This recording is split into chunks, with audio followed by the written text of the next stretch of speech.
우리 함께 말씀 읽도록 하겠습니다. 오늘 하나님께서 주신 말씀은 창세기 45장 1절에서 8절 말씀까지 우리 한번 읽도록 하겠습니다. 창세기 45장 1절에서 8절 말씀입니다.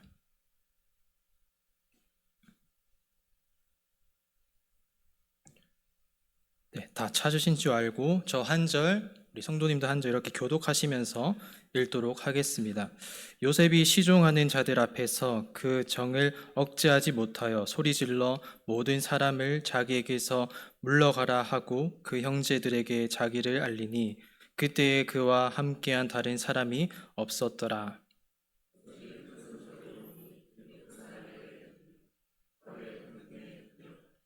요셉이 그 형들에게 이르되 나는 요셉이라 내 아버지께서 아직 살아 계시니이까 형들이 그 앞에서 놀라서 대답하지 못하더라.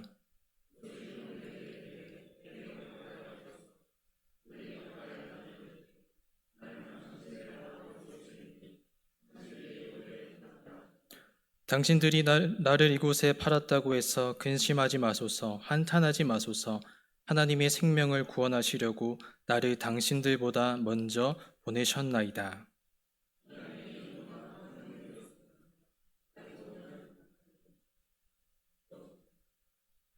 하나님이 큰 구원으로 당신들의 생명을 보존하고 당신들의 후손을 세상에 두시려고 나를 당신들보다 먼저 보내셨나니. 우리 함께 읽겠습니다. 그런즉 나를 이리로 보낸 이는 당신들이 아니요 하나님이시라. 하나님이 나를 바로에게 아버지로 삼으시고 그 온 집의 주로 삼으시며 애굽 온 땅의 통치자로 삼으셨나이다. 아멘.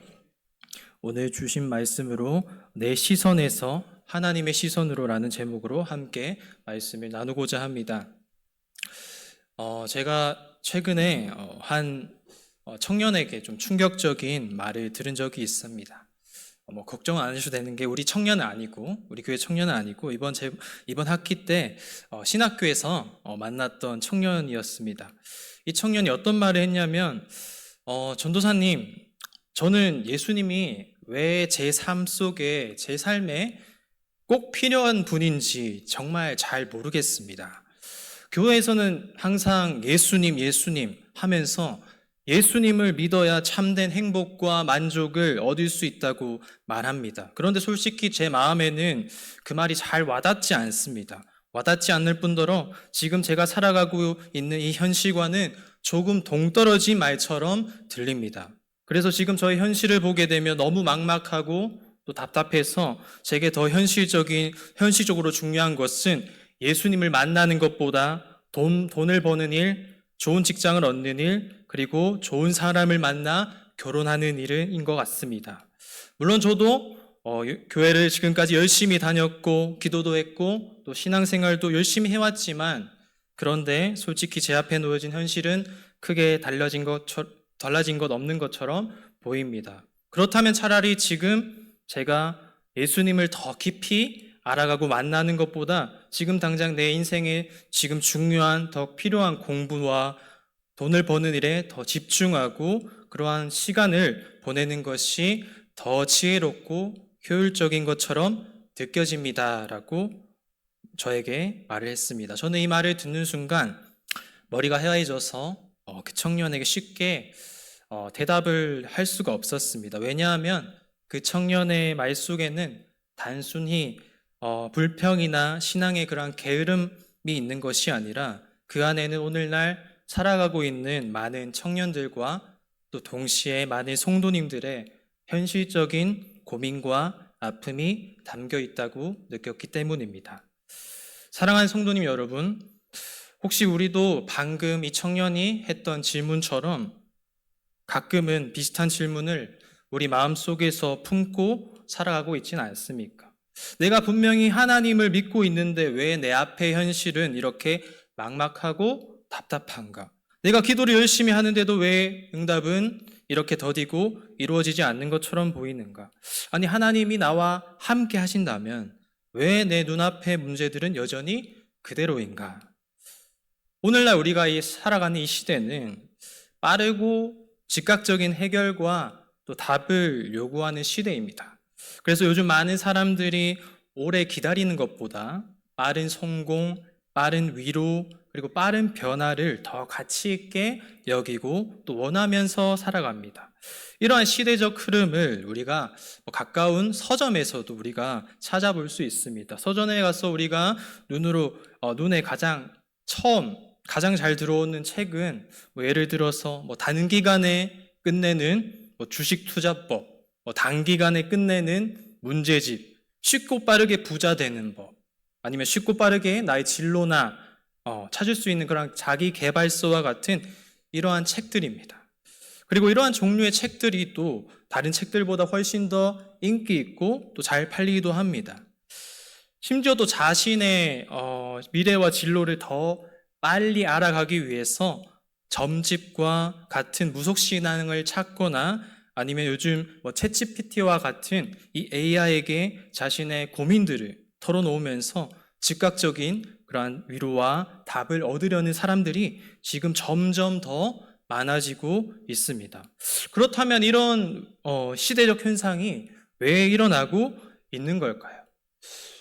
저는 많은 이유들이 있겠지만 그중 하나는 이 시대를 살아가는 우리의 마음이 그만큼 불안하고 초조하기 때문이라고 생각합니다. 우리가 살아가는 이 현실은 점점 더 빠르게 변하고 있고 미래는 불확실해져서 우리는 기다리는 것을 점점 더 어려워해서 이 하나님의 선하신 뜻을 신뢰하며 기다리기보다는 당장 우리 눈앞에 보이는 결과나 또 붙잡고 의지하고 싶은 사람은 혹은 빠른 답을 더 먼저 찾고 싶어 합니다. 그런데 성경은 우리가 이렇게 기대하는 방식, 이 세상의 방식과는 전혀 다른 길을 우리에게 보여주고 있습니다. 우리가 성경을 읽으면서 흔히 오해하는 것 중 하나가 성경 속 위대한 이 믿음의 선진들, 그들이 항상 하나님께 즉각적인 그리고 빠른 응답을 받으면서 살았다고 생각을 합니다. 하지만 이 성경을 우리가 자세히 읽고 또 들여다보면 결코 그렇지 않습니다. 그들 역시 언제나 즉각적인 응답을 하나님께 받지 못했고 또 그들 역시 아무 고난 없이 또 역경 없는 그러한 형통한 삶을 산 것도 아닙니다. 오히려 그들은 우리가 생각했던 것보다 훨씬 더 오랫동안 이해할 수 없는 기다림과 또 고난의 시간을 보내야 했습니다.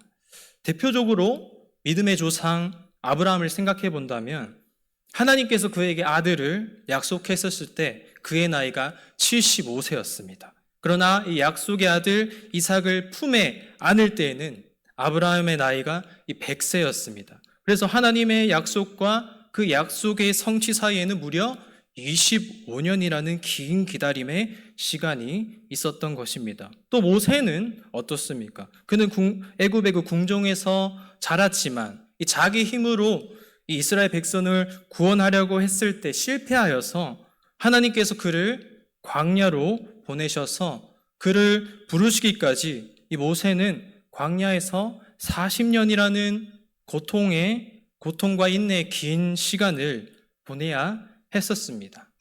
오늘 우리가 함께 읽었던 살펴본 본문 요셉의 이야기도 마찬가지입니다. 우리가 함께 이 앞부분을 읽어보진 않았지만 우리가 너무나 잘 알고 있는 것처럼 이 요셉의 인생은 인간이 도저히 이해할 수 없는 이 고난의 연속이었습니다. 그는 형들에게 미움을 받아서 애굽의 종으로 팔렸고 또 그곳에서 성실히 살았음에도 불구하고 이 억울한 누명을 쓰고 결국 감옥에 갇히는 이 비참한 시간들을 보내야 했습니다. 그의 삶이 겉으로 우리가 보기에는 하나님께서 함께 하시는 사람처럼 보이지 않고 오히려 하나님께서 주신 약속과 계획이 실패한 것처럼 보입니다. 하지만 오늘 본문 말씀인 이 창세기 45장에서 이 요셉은 마침내 자신이 지나온 이 고난의 시간들을 전혀 이 다른 시선으로 바라보고 있음을 우리가 알 수 있습니다. 그래서 이 시간 우리 하나님께서 오늘 주신 이 말씀을 통해서 요셉이 어떻게 이 자신의 인생을 이 나의 시선이 아니라 하나님의 시선으로 바라보고 또 그 시간 속에 하나님의 선하신 그 섭리를 깨닫게 되었는지를 우리 함께 살펴보고자 합니다. 그리고 우리 또한 지금까지 내 눈앞에 펼쳐진 그 현실과 문제에만 나의 시선이 머물고 있었더라면 오늘 말씀을 통해서 우리의 시선이 또 나의 시선에서 하나님의 시선으로 옮겨지는 귀한 은혜가 있기를 주님의 이름으로 소망합니다. 우리 먼저 1절, 2절 말씀을 우리 한 번 더 읽어보도록 하겠습니다. 1절, 2절 말씀을 한번 읽도록 하겠습니다. 시작. 요셉이 시종하는 자들 앞에서 그 정을 억제하지 못하여 소리질러 모든 사람을 자기에게서 물러가라 하고 그 형제에게 자기를 알리니 그때에 그와 함께한 다른 사람이 없었더라. 요셉이 큰 소리로 우니 애굽 사람에게 들리며 바로의 궁중에 들리더라. 아멘. 1, 2절 말씀을 먼저 살펴보면 요셉이 드디어 오랜 세월 떨어져 있었던 형제들 앞에서 마침내 자신의 정체를 드러냅니다. 그리고 그 순간 요셉은 더 이상 자신의 감정을 억누르지 못해 그곳에 있던 사람들을 다 물러가게 한 뒤에 형제들 앞에서 큰 소리로 울었다고 성경을 말하고 있습니다. 그런데 2절 말씀에서 이 요셉의 울음소리가 어땠냐면 이 애굽 사람에게 들리고 이 바로의 궁중에까지 들렸다고 기록하고 있습니다.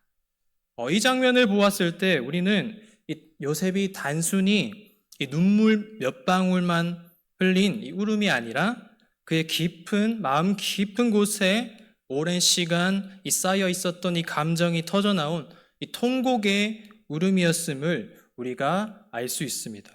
그런데 사실 이 요셉이 형들 앞에서 울었던 것이 이번이 처음이 아니었습니다. 오늘 말씀 앞에 창세기 42장 24절 말씀을 보면 요셉이 형들을 처음 만났을 때에도 동일하게 요셉은 그들을 떠나가서 울었다라고 기록하고 있습니다.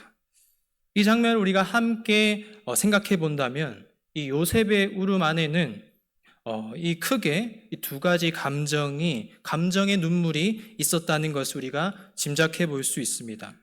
먼저 그의 울음에는 이 자신들의 형제들을 다시 만난 그 기쁨의 눈물이었을 것입니다. 하지만 동시에 그의 눈물 안에는 요셉이 형들에게 버림받고 또 애굽에 팔려간 그 긴 세월 동안 겪어야 했던 이 형들에 대한 상처, 아픔의 눈물도 담겨 있었을 것입니다. 이것은 단순히 저의 추측이 아니라 오늘 말씀의 이 4절 말씀을 보면 이 사실을 조금 더 분명하게 알 수 있습니다. 우리 4절 말씀도 우리 함께 읽어보도록 하겠습니다. 시작. 요셉이 형들에게 이르되 내게로 가까이 오소서. 나는 당신들의 아우 요셉이니 당신들이 애굽에 판 자라. 아멘. 이 장면에서 요셉은 형들에게 자신이 누구인지 다시 소개하고 있습니다. 그런데 그냥 단순히 요셉은 나는 당신들의 아우 요셉입니다 라고만 형들에게 말하고 있지 않습니다. 그 뒤에 요셉은 당신들이 애굽에 판 자라고 덧붙여 소개하고 있습니다. 이 말씀을 통해 우리는 요셉이 과거의 일, 형들에게 팔렸던 일을 완전히 잊고 있었던 것이 아니라는 것을 우리가 알 수 있습니다. 형들에게 팔려갔던 그날의 상처, 낯선 땅에서 겪어야 했던 그 고난들, 그리고 억울하게 또 감옥에 갇혀 보내야 했던 그 시간들, 그 모든 것들이 그의 마음속 깊이 새겨져서 요셉이 형들을 다시 마주했을 때 그의 마음속에 있었던 모든 감정들이 한꺼번에 터져 나왔을 것입니다. 사랑하는 성도님 여러분, 우리 삶도 마찬가지라고 저는 생각합니다. 우리도 신앙생활을 하다 보면 요셉과 같이 정말 이해할 수 없는 고통과 아픔의 시간을 보낼 때가 있습니다.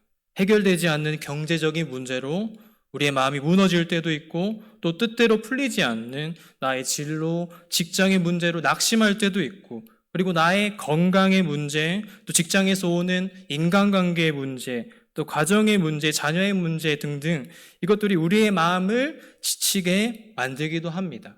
어쩌면 지금도 또 그러한 시간들을 보내고 있는 성도님들이 이 자리에 계실지도 모르겠습니다.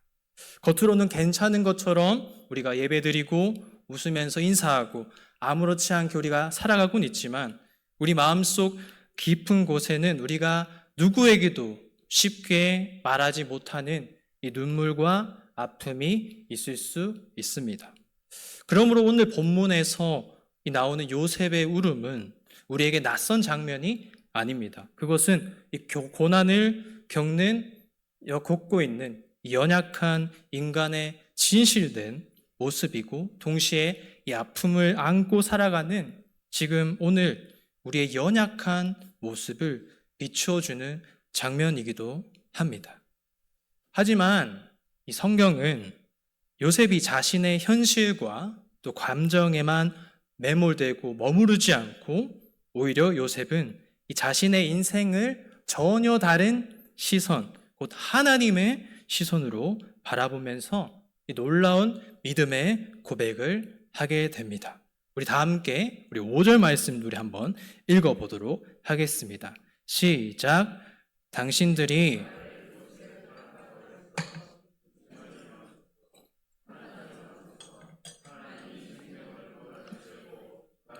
신볼보다 먼저 보내셨나이다. 아멘.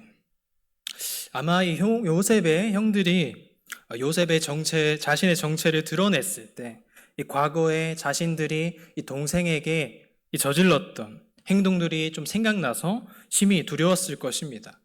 그런데 요셉은 그런 형들에게 복수할 수 있는 높은 위치와 이 권력을 가지고 있음에도 불구하고 그들을 정죄하거나 원망하지 않았습니다. 오히려 그는 근심하지 마십시오, 한탄하지 마십시오라고 말하며 형들을 오히려 위로합니다.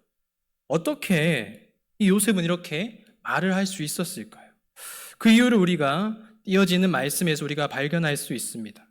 5절 하반절 말씀을 보시면 제가 읽겠습니다. 하나님이 생명을 구원하시려고 나를 당신들보다 먼저 보내셨나이다 라고 이 요셉은 믿음의 고백을 합니다. 이 말씀에서 우리는 이 요셉의 시선이 어디로 옮겨져 갔는지를 우리가 알 수 있습니다. 그가 4절에서는 당신들이 애굽의 판자라고 고백하면서 그의 시선이 형제들에 대한 분노와 아픔에 머물고 있었지만 요셉은 거기에 자신의 시선을 멈추지 않고 그 모든 일, 뒤에서 여전히 일하고 계셨던 하나님을 믿음으로 바라보았습니다.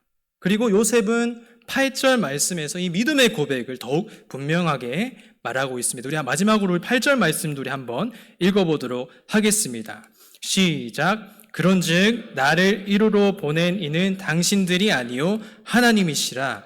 하나님이 나를 바로에게 아버지로 삼으시고 그 온 집의 주로 삼으시며 애굽 온 땅의 통치자로 삼으셨나이다. 아멘. 이 말씀에서 요셉은 나를 이리로 보낸 이는 당신들이 아니요 하나님이시다라고 고백하고 있습니다. 물론 이 말은 형들의 죄가 전혀 없다는 뜻이 아닙니다. 형들은 분명 요셉을 미워했고 또 그를 팔아넘겼고 그의 아버지 야곱을 속이는 죄를 범했습니다. 하지만 요셉은 형들의 죄와 연약함보다는 더 크신 하나님의 주권과 섭리를 바라보았습니다. 그리고 하나님께서 자신을 통해 하나님의 구원 계획과 언약을 이루어 가고 계심을 믿었습니다. 이것이 바로 하나님의 신실하신 섭리인 줄 믿습니다. 하나님의 섭리에는 우리의 삶에 고난과 아픔이 전혀 없다는 뜻이 아닙니다. 그리고 우리가 지금 겪고 있는 모든 일들을 당장 다 이해할 수 있다는 뜻도 아닙니다. 그러나 분명한 것은 하나님의 섭리는 우리가 이해할 수 없는 고난과 아픔 속에서도 하나님께서는 여전히 우리를 붙드시고 다스리시며 하나님의 선하신 뜻을 이루어가고 계신다는 것입니다. 요셉은 그 크신 하나님의 섭리를 그 긴 고난의 시간을 통해서 그가 배울 수 있었습니다. 이 요셉이 처음부터 이런 놀라운 믿음의 고백을 할 수 있었던 사람이 아닙니다. 물론 요셉은 태어나기 전부터 이미 하나님의 섭리 가운데 택하심과 부르심을 받은 사람이었지만, 그러나 요셉 역시 처음에는 하나님께서 자신을 어떤 길로 부르셨는지, 또 그 부르심 안에 담긴 하나님의 뜻이 무엇인지 충분히 알지 못했던 부족한 사람이었습니다. 그것을 우리가 요셉의 그 어린 시절을 통해서 우리가 충분히 알 수 있는데, 창세기 37장 7절에서 9절 말씀을 보면 요셉이 꿈을 꾸고 형들에게 말할 때 청하건대 내가 꾼 꿈을 들으시오. 또 9절에서 내가 또 꿈을 꾼즉 이라고 말하며, 물론 그 꿈을 하나님께서 주신 것이지만, 그러나 이 어린 요셉은 그 꿈 안에 담겨있는 하나님의 부르심과 선하신 뜻을 깊이 이해하지는 못했습니다. 오히려 형들이 자신에게 절하는 모습, 곧 자신이 높아지는 모습에 더 집중을 그때 했습니다. 다시 말해 어린 시절의 그 요셉은 모든 것을 하나님 중심으로 바라보기보다는 나를 중심으로 이해했던 미성숙하고 또 하나님의 은혜가 절실히 필요한 사람이었습니다. 하지만 이 하나님은 그러한 요셉을 버려두지 않으시고 이 형들의 배신과 애굽에서 종살이 또 억울한 감옥 생활이라는 긴 고난의 그 시간을 통해서 하나님이 요셉을 낮추시고 또 빚으시고 훈련시키셨습니다. 그리고 그 시간이 지나면서 이 요셉이 점점 자신의 시선이 이 자기 중심에서 하나님 중심으로 옮겨지게 됩니다. 이후 요셉은 이 관원장들의 꿈을 해석할 때도 해석은 하나님께 있지 아니하니까라고 고백을 하고, 또한 바로의 꿈을 해석할 때도 내가 아니라 하나님께서 바로에게 편안한 대답을 하시리이다라고 고백을 하고 말합니다. 이렇게 요셉은 이 고난의 시간을 통해서 하나님을 인격적으로 만나게 되었고, 마침내 내가 아니라 하나님께서 일하시고 하십니다라는 믿음으로 고백하는 믿음의 사람으로 변화되어집니다. 사랑하는 성도님 여러분, 이것이 이 고난을 통해 하나님께서 우리 안에 이루어 가시는 이 성화의 모습인 줄 믿습니다. 이 진정한 성화의 모습은 이 삶의 중심이 나에서 하나님으로 옮겨지는 것입니다. 그래서 내가 내 인생의 주인처럼 서 있던 그 자리에서 내려와서 하나님께서 내 인생의 참된 주인이심을 인정하는 자리로 나아가는 것입니다. 그리고 이 요셉의 이 모습은 궁극적으로 이 고난을 통해 자기 백성을 살리신 예수 그리스도를 바라보게 합니다. 특별히 우리가 예수님께서 십자가에 달리시기 전에 겟세마네 동산에서 드리신 기도를 한번 생각해 볼 필요가 있습니다. 마태복음 26장 39절 말씀에 내 아버지여 만일 할만하시거든 이 잔을 내게서 지나가게 하옵소서. 그러나 나의 원대로 마시옵고 아버지의 원대로 하옵소서라고 예수님께서는 말씀하십니다. 예수님께서는 참 하나님이시지만 동시에 또 참 인간이셨기에 십자가의 그 고통 앞에서 괴로워하셨습니다. 그러나 예수님께서는 이 자신의 감정과 뜻을 앞세우시지 않으시고 하나님의 그 뜻에 온전히 자신을 맡기셨습니다. 여기서 우리는 예수님께서 이 자신의 눈앞의 고통에만 시선을 머물게 하지 않으시고 하나님만을 바라보시며 자기 백성을 구원하시려는 하나님의 뜻인 그 십자가의 길을 끝까지 순종하며 걸어가셨습니다. 이제 말씀을 맺도록 하겠습니다. 사랑하는 성도님 여러분, 오늘 말씀은 우리에게 중요한 질문을 던지고 있다고 생각이 됩니다. 나는 지금 내 삶을 누구의 시선으로 바라보고 있는가? 내 눈앞에 펼쳐진 문제와 현실만을 바라보고 있는가? 아니면 그 모든 시간 속에서도 신실하게 일하고 계시는 하나님을 바라보고 있는가? 하나님의 시선으로 바라본다는 것은 하나님의 온전한 뜻과 계획을 모두 다 안다는 것이 아닙니다. 오히려 그것은 내 인생의 주인이 내가 아니라 하나님께서 내 인생의 참된 주인이심을 인정하는 것입니다. 이 박영선 목사님의 하나님의 열심이라는 책을 보게 되면 이 야곱이 약복강에서 하나님의 그 사자와 씨름한 사건이 나옵니다. 우리가 잘 알듯이 이 야곱은 그 밤에 하나님의 그 사자와 씨름하여 그 사건을 통해서 이 새 이름 이스라엘이라는 새 이름을 얻게 됩니다. 야곱이 하나님께 새롭게 받은 이 이스라엘이라는 이름에는 하나님과 겨루어 이겼다라는 의미가 담겨 있습니다. 그런데 여기서 중요한 것은 우리가 주목해 보아야 될 것은 그 씨름을 먼저 시작하신 분이 야곱이 아니라 바로 하나님이셨다는 것입니다. 하나님께서 야곱을 먼저 찾아오셔서 자기 평생 자기 힘과 꾀로 인생을 붙잡고 살아갔던 그 야곱과 씨름하시며 그의 인생의 참 주인이 누구인지를 깨닫게 해주십니다. 우리의 삶도 마찬가지라고 생각합니다. 하나님께서는 오늘 우리에게도 동일하게 찾아오십니다. 그리고 우리를 그냥 내버려 두지 않으시고 때로는 말씀과 기도로, 때로는 우리가 이해할 수 없는 고난과 기다림의 시간을 통해서 우리를 다루십니다. 그리고 그 과정 속에서 내가 내 인생의 주인처럼 살아가려는 마음을 내려놓게 하시고 내 인생의 참된 주인이 내가 아니라 하나님이심을 깨닫게 하십니다. 그러므로 사랑하는 성도님 여러분, 오늘 말씀을 통해서 우리의 시선이 나의 시선에서 하나님의 시선으로 옮겨지기를 소망합니다. 오늘 말씀에서 요셉이 나를 이리로 보낸 이는 당신들이 아니요 하나님이시라라고 고백했던 것처럼 우리도 도저히 이해할 수 없는 그러한 상황 속에서 하나님만을 바라보기를 원합니다. 그리고 하나님의 그 열심 앞에 기꺼이 항복하며 내 인생의 주인은 하나님이십니다라고 고백하는 저와 우리 모든 성도님들이 되기를 주님의 이름으로 소망합니다. 그리고 더 나아가서 이 고백, 우리의 고백만이 되는 것이 아니라 우리 고백만으로 머물러 있지 않고 우리 다음 세대인 이 포난교회 다음 세대의 고백이 되기를 주님의 이름으로 소망합니다. 이제 곧 여름 사역이 시작이 됩니다. 7월에는 유초등부 여름 성경학교와 또 중고등부 수련회가 있고 8월에는 청년부 수련회가 계획되어 있습니다.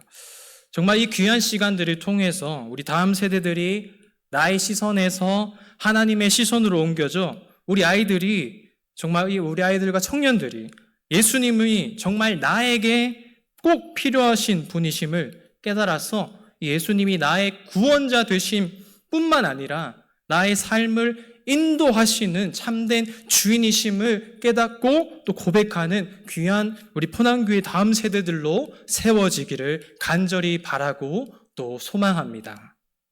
우리 시간 함께 기도하면 좋겠습니다. 우리 한 시간 우리 주신 말씀들을 생각하면서 오늘 우리 자신과 또 우리 자녀들 그리고 우리 포난교회 다음 세대들이 주님 앞에 올려드리며 잠시 우리 한번 1분간 통성으로 기도할 텐데 우리가 날마다 하나님 앞에서 실험하며 살아가는 우리의 인생 가운데 또 우리 아이들 인생 가운데 우리의 시선이 눈앞에 그 문제에만 우리가 머무르지 않고 지금도 살아계시고 신실하게 그 일하시는 하나님을 바라보게 해달라고 그래서 예수 그리스도가 내 인생의 참된 주인이심을 인정하며 살아가게 해달라고 이 시간 함께 기도하며 나아가도록 하겠습니다. 함께 기도하겠습니다. 하나님 아버지 참으로 감사합니다. 오늘 주신 말씀을 통하여서 우리가 정말 주님 정말 내가 정말 내 인생의 주인이 아니라 하나님이 나의 인생의 주인이심을, 나의 구주, 정말 주인, 나의 주인 되심을 우리가 인정하며 고백하며 나아가기를 원합니다. 때로는 우리의 인생 가운데 이해하지 못할 그런 고난과 아픔과 역경의 그 시간 속에서도 정말 주님께서는 지금도 일하시고 살아계셔서 함께 하시고 또 그 시간을 통하여서 우리를 빚으시고 우리를 정말 주님 단련시켜 주셔서 또 하나님의 사람으로 거듭나게 해주시고 또 주님의 그 은혜를 발견하게 해주시고 주님의 사랑을 깨닫게 해주시고 믿습니다. 우리 다음 세대들인 우리 주일학교 우리 모든 아이들이 정말 주님 아직 예수 그리스도가 내게 왜 필요한지 잘 모를지 몰라도 정말 주님 그 예수 그리스도가 우리에게 정말 필요한 분임을 정말 그분을 통하여서 나의 정말 삶의 목적과 뜻을 또 모든 것들을 깨닫게 주님 안에서 깨닫게 주님 도와주시려고 주님 함께하여 주시고 역사하여 주시옵소서. 특별히 이번 정말 주님 여름 성경학교와 또 중고등부 수련회와 또 주님 우리 청년부 수련을 통해서 우리 아이들이 귀한 그런 시간들을 통하여서 깨닫기 원합니다. 그래서 정말 주님 예수 그리스도가 나의 구주심과 또 나의 삶의 주인 되심을 인정하고 고백하며 정말 주님의 뜻을 온전히 발견하는 귀한 시간 되게 주님 도와주시고 함께하여 주시옵소서. 하나님 아버지 참으로 감사합니다. 오늘 말씀을 통해서 하나님의 그 선하신 섭리를 바라보게 해주시니 감사합니다. 요셉이 이해할 수 없는 그 고난의 시간 속에서도 결국 하나님을 바라보아 하나님의 그 선하신 섭리와 은혜를 깨달았던 것처럼 우리도 우리의 삶을 나의 시선이 아니라 하나님의 시선으로 바라보며 하나님의 그 크신 사랑과 그 은혜를 깨닫게 주님 도와주시옵소서. 때로는 우리가 연약해서 눈앞에 있는 문제와 현실에 쉽게 마음을 빼앗깁니다. 해결되지 않는 문제로 낙심하고 또 응답되지 않는 기도 앞에서 흔들리며 내 뜻대로 되지 않는 인생 앞에서 불안해합니다. 그러나 오늘 말씀을 통해 다시 우리가 내 인생의 주인은 내가 아니라 하나님이심을 기억하게 도와주시옵소서. 특별히 이 시간 포난교회 다음 세대와 우리 자녀들을 주님 손에 올려드립니다. 다가오는 우리 여름 성경학교와 수련회 가운데 주님의 한없는 은혜를 부어주시고 우리 아이들이 예수 그리스도를 인격적으로 만나 예수님이 나의 삶의 주인이십니다라고 고백하는 믿음의 세대로 주님 세워지게 도와주시옵소서. 이 모든 말씀 우리의 참된 주인이시며 구원자 되시는 예수 그리스도의 이름으로 기도드립니다. 아멘. 아멘.